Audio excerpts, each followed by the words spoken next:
In English, we have two words, little and few.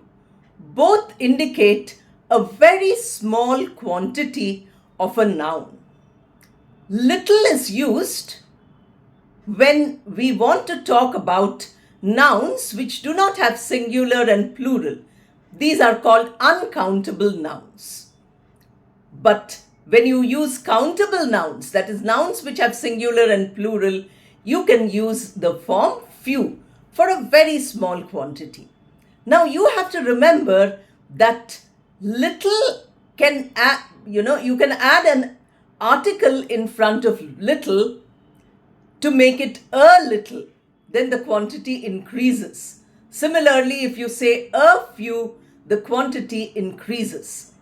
Look at the examples which I'm giving you.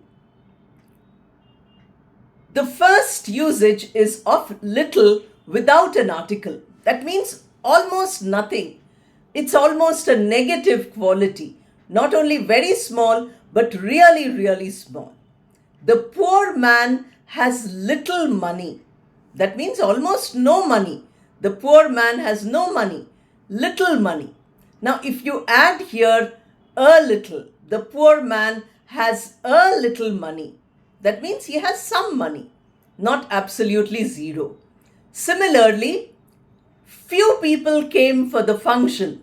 That means nobody came, hardly anybody came. If you say a few people came for the function, that means some people did come. If I say that I can give you a few minutes of my time, that means 5 minutes or 10 minutes. Then you can say that I cannot spare any time. This you can use by saying I can spare little time. That means no time at all.